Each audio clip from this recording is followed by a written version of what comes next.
नमस्कार, राम राम सभी को। दोस्तों, कल स्टेनो स्किल का एग्ज़ाम था और आज भी स्टेनो स्किल का एग्ज़ाम है। तो हम बात कर रहे हैं क्या स्टेनो स्किल दोबारा होगा? इस टॉपिक पर चर्चा करने से पहले मैं आपको बात बता देता हूँ। कल आपने चैनल पे लाइव भी देखा होगा कि एक धरना प्रदर्शन चल रहा था कॉलेज कैंपस के बाहर, जहाँ ये एग्ज़ाम कंडक्ट करवाया जा रहा था। इसका मेन रीज़न मैं आपको बता देता हूँ क्योंकि मैं वहाँ पर मौजूद था। हुआ यूं कि थर्ड शिफ्ट वाले जो बच्चे हैं उनका एग्ज़ाम हुआ। मेरे भी रिलेटिव, मेरे स्टूडेंट दोस्त गए थे साथ में एग्ज़ाम देने, तो मैं उन्हीं का वेट कर रहा था। तो पता लगा कुछ बच्चे तो आ गए थे और एक ब्लॉक, आईटी ब्लॉक वाले जो बच्चे हैं उनका एग्ज़ाम दोबारा कंडक्ट करवाया जाएगा। तो मेरे भी कुछ स्टूडेंट, मेरे साथी भी वहाँ पर थे और वो वापस नहीं आए। तो लाजमी है, हमने पूछा कि भाई उनको क्यों नहीं भेजा जा रहा है? तो बोला इनका दोबारा एग्जाम होगा क्योंकि इनको आवाज सुनाई नहीं दी। और ऐसा सिर्फ इस शिफ्ट के साथ में नहीं हुआ, इस थर्ड शिफ्ट में सिर्फ एक ब्लॉक के साथ में नहीं हुआ, बल्कि बहुत सारी बच्चियां रोते हुए आ रही थी। बहुत सारे स्टूडेंट्स के साथ में ये चीज एग्जैक्टली सेम चीज हुई थी, आवाज दबी हुई आई थी स्टेनो में, इसलिए उनका स्किल बिगड़ गया, बाहर आके वो रोने लगी। उनको किसी तरीके से बाहर कर दिया गया, जबकि आईटी ब्लॉक वाले जो बच्चे हैं वो बाहर नहीं आए और उनका फिर दोबारा डिक्टेशन हुआ। पहली बात तो ये, इसी बात पर जितने भी बच्चे बाहर आ चुके थे थर्ड शिफ्ट वाले, उन सब ने वहां पर धरना प्रदर्शन किया और उस धरना प्रदर्शन में मैं भी मौजूद था। आप यहां मुझे देख सकते हैं भाई, ये इस फोटो में आप मुझे यहां पर देख सकते हैं।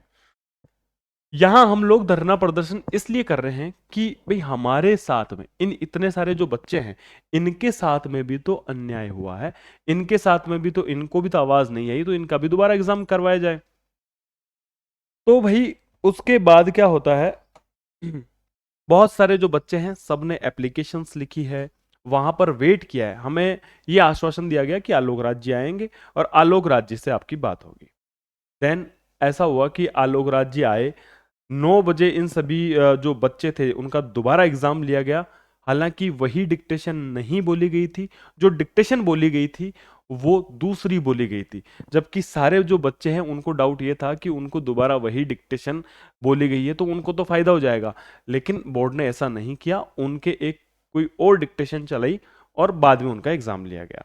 पहली बात तो एक उन बच्चों के साथ में भी ये सही तो नहीं हुआ कि उन्होंने दोबारा एग्जाम तो दिया, लेकिन हैंड टू हैंड स्टेनो का स्किल दोबारा देना ये भी काफी थकावट भरा काम होता है।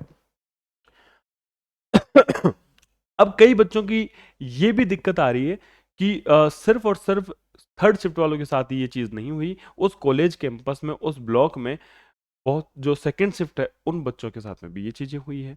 तो मैं आप लोगों को यही कहना चाहूंगा कि 24 आवर्स का ही टाइम होता है एप्लीकेशंस का।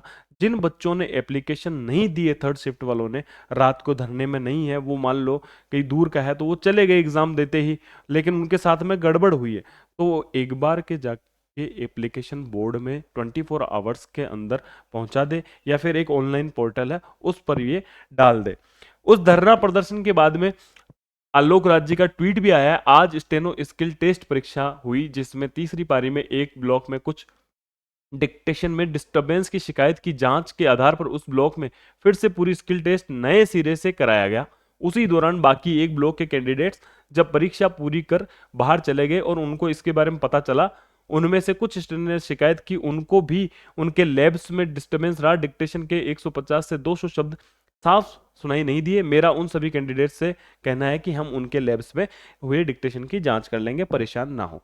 देखो, आलोक राज जी ने हमारे सामने यही बात, एग्जैक्टली सेम बात कही थी कि मैं सारी लैब्स की वीडियो और ऑडियो फुटेज निकलवाऊंगा और उसके बाद में किसी के अगर 100 शब्द भी छूटे हैं डिक्टेशन के डिस्टरबेंस के वजह से, तो मैं उसका दोबारा स्किल करवाऊंगा। कमेटी वगैरह के लिए हमने मना कर दिया कि आप कमेटी मत बिठाना, आप जो है हमें न्याय दिलाना।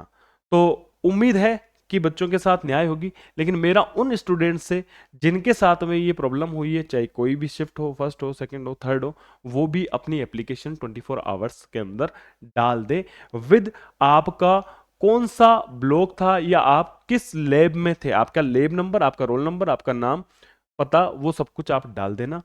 ये एक इम्पोर्टेंट जानकारी मैं आपको देने आया था। अब स्टेनो स्किल दोबारा होता है या नहीं, ये तो हम आगे देखेंगे, लेकिन जिन बच्चों के साथ में ये गड़बड़ हुई है उनके साथ में ये दोबारा होना चाहिए और हम लोग साथ में खड़े हैं। अभी के लिए सिर्फ इतना ही। अगर आप इस चैनल पर नए हैं तो इस चैनल को सब्सक्राइब करें और चैनल को शेयर भी कर दें।